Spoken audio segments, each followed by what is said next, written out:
Police કોન્સ્ટેબલની આપણે વાત કરીએ છીએ આજે, તો એમાં 130+ કેવી રીતે લાવવાના? 130+ માર્ક્સ છે એ લાવવા જરૂરી છે, જેમાં જરૂરી છે કે બિન હથિયારી પોસ્ટ છે એ આપણે જોઈએ. બિન હથિયારી, બરાબર, બિન હથિયારી છે એ વધારે માર્ક્સ હશે તો તમને ગમતી જોબ છે એ મળી રહેશે. અને બિન હથિયારીમાં કામ છે એ બહુ સારું હોય છે અને સૌથી સારામાં સારી બેસ્ટ જોબ છે એ કોન્સ્ટેબલની, બરાબર, બિન હથિયારી. પછી જેલ સિપાહી આવે છે, પછી એમાં આના પછી હથિયારી આવે છે, પછી જેલ સિપાહી આવે છે, પછી SRP આવે છે, બરાબર. તો આ રીતના હોય છે.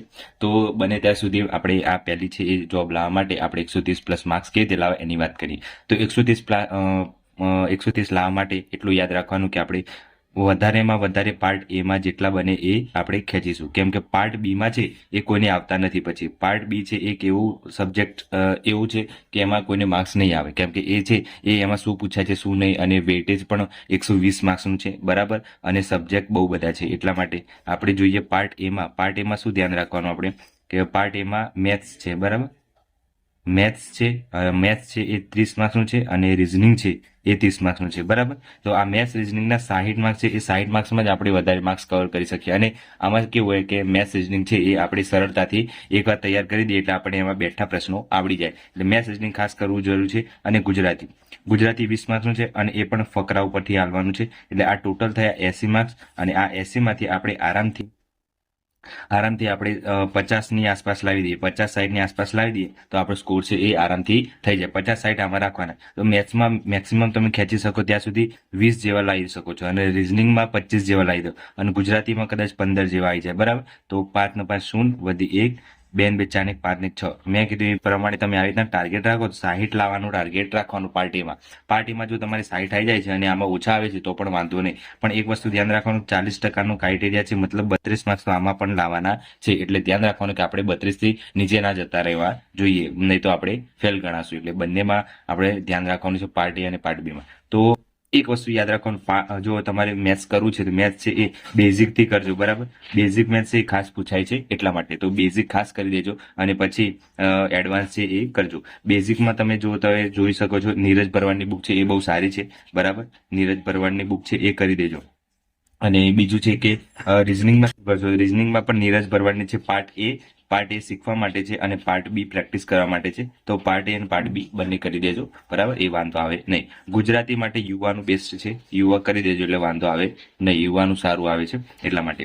તો આ એટલું છે. 80 માર્ક્સ છે, 80 માર્ક્સમાં આપણે 60 લાવવા માટે આટલું કરીશું તો વાંધો આવશે નહીં. પછી આપણે પાર્ટ બી ની વાત કરીએ. પાર્ટ બી માં બધાને મોસ્ટ ઓફલી પ્રોબ્લેમ થતી હોય છે, બધા મોક ટેસ્ટ આપતા હોય તો માર્ક્સ નથી આવતા. એ પાર્ટ બી ના કારણે જ નથી આવતા, બાકી પાર્ટ એ કર્યો હોય તો પરફેક્ટ તમારા માર્ક્સ આવી જાય. તો પાર્ટ બી માં સૌથી વધારે માર્ક્સ વાળું હોય તો બંધારણ છે, એક જ સબ્જેક્ટ છે, અને એ 30 માર્ક્સનું છે, બરાબર. અને બંધારણ છે એકલું કરો તો પણ બહુ સારા માર્ક્સ આવી જાય. એટલે બંધારણમાં તમે બનો ત્યાં સુધી 25 જેવા માર્ક્સ લાવી દો તો પણ વાંધો આવે નહીં. એટલે બંધારણ ક્યાંથી કરવાનું? યુવાનું સૌથી સારામાં સારું છે, યુવાનું. કાં તો વેબ સંકુલ છે એનો લેક્ચર જોઈ લેવાનો, બરાબર. નિર્મિત પટેલ કરીને સર છે, બરાબર.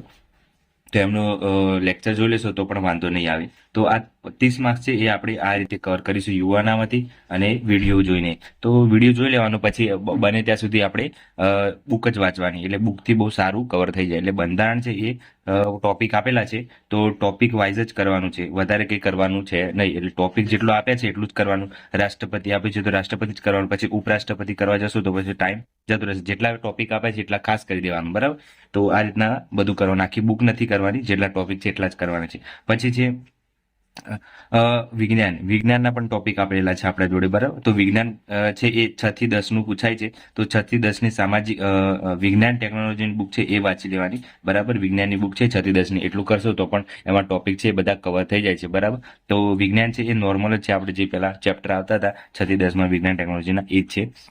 જો 6 થી 10 ની કરી દેજો, કાં તો યુવાની બુક છે એમાંથી કરી દેજો, બરાબર. તો કોઈ એકનું કરી દો તો પણ વાંધો નહીં. અને પછી છે ઇતિહાસ, ભૂગોળ, વારસો. ઇતિહાસ, ભૂગોળ અને વારસો, બરાબર. તો આ બધામાં પ્રોબ્લેમ બધાને થતો હોય તો આ ઇતિહાસ, ભૂગોળ, વારસામાં, કેમ કે એ બધું યાદ રાખવા જેવી વસ્તુ છે, અને બહુ રેર કેસમાં બધાને યાદ રહેતું હોય છે. એમાં ખાસ કરીને વારસો બધા ભૂલી જાય છે.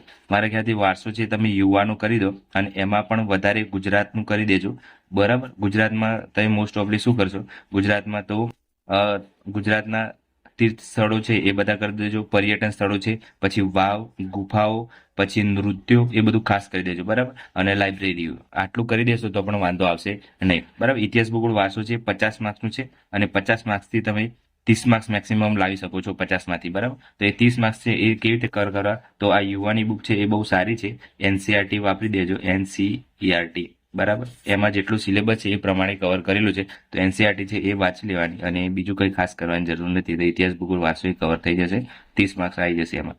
પછી છે કે આમાં વિજ્ઞાન ટેકનોલોજી હતું, પછી આમાં હતું જીકે અને કરંટ, બરાબર. આ 40 માર્ક્સનું છે ટોટલ.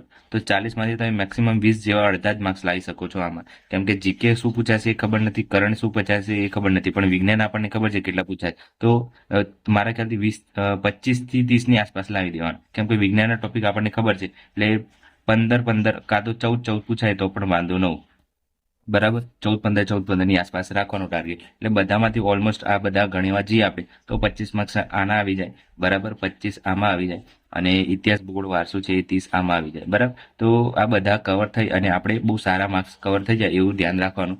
5, 6, 7, 75 પ્લસ થઈ જાય તો પણ વાંધો આવે નહીં. 70 પ્લસ અને 60 એટલું ધ્યાન રાખવાનું. 5, 6, 6 દુ 12 ને 13, બરાબર. 130 પ્લસ આપણે માર્ક્સ થઈ જાય એટલે આરામથી આપણે આવી જઈએ. એટલે એટલું ધ્યાન રાખવાનું કે આપણે 75 આમાં આવી જાય, બરાબર, પાર્ટ બી માં, અને 60 તો આપણે પેલામાં લાવી દીધા છે, તો આપણે ટોટલ થઈ જાય છે 135. તો 135 ની આસપાસ હશે તો વાંધો આવશે નહીં. 135 પ્લસ હોય આપણા તો બિન હથિયારી છે એ બહુ સારી રીતે મળી જાય. તો ટાર્ગેટ એટલું રાખવાનું કે આપણે બને ત્યાં સુધી પાર્ટ એમાં કવર કરીશું વધારે, અને પાર્ટ બીમાં છે એ કદાચ વિધાનવાળા પ્રશ્નો પૂછાઈ જાય, કદાચ હાર્ડ પેપર આવી જાય તો આપણે એમાં ઓછા આવશે તો પણ આમાં પાર્ટ એમાં કવર કરેલા હશે તો સરખા થઈ જશે બંનેમાં. એટલે બંનેમાં 40% લાવવા છે ધ્યાન રાખી, અને બંનેમાં ક્વોલિફાય થવું જરૂરી છે. એટલે બંનેમાં સરખા માર્ક્સ લાવશો તો જ વાંધો નહીં આવે, બાકી તો વાંધો આવશે. તો આ રીતના તમે ટાર્ગેટ રાખજો કે કઈ રીતના આપણે વધારે મહેનત શેમાં કરવી જોઈએ. બને ત્યાં સુધી મારા ખ્યાલથી જે વધારે વેટેજ વાળા છે એ લખી દઉં. બંધારણ છે, ગણિત છે, રીઝનિંગ છે, ગુજરાતી છે અને વિજ્ઞાન છે. આ બધાના ટોપિક અને વધારે માર્ક્સ છે. બંધારણ 30 માર્કનું છે, ગણિત 30 માર્ક્સનું છે, રીઝનિંગ 30 માર્ક્સનું છે, ગુજરાતી 20 માર્કનું છે, અને વિજ્ઞાન 15 માર્કનું છે, બરાબર. તો 3, 3, 9, 9, 10, 11 ને 12, બરાબર. અને આ ટોટલ આટલા સબ્જેક્ટ છે 125 માર્ક્સ કવર કરી દે છે. એટલે આટલા સબ્જેક્ટ પહેલા ખાસ કરી દેજો, એટલે આ સબ્જેક્ટ છે એ વધારે માર્ક્સ અપાવી શકે છે આપણને, બરાબર. તો હું ખાસ કરીને હું કહું ત્યાં સુધી ગણિત રીઝનિંગ પર વધારે ફોકસ કરજો. પાર્ટ એમાં ફોકસ કરશો તો ઓટોમેટિક તમારા માર્ક્સ છે એ વધી જશે, બરાબર. તો એટલું ધ્યાન રાખવાનું. બંધારણ છે, બંધારણમાં શું ધ્યાન રાખવાનું કે બંધારણમાં છે એ આપણે યુવાનું કરી દેશો અને બીજું કંઈ કરવાનું નથી, બરાબર. તો આ રીતના તમે પ્રેક્ટિસ કરવાની, અને છેલ્લે શું કરવાનું કે પ્રેક્ટિસ કરવાની છે.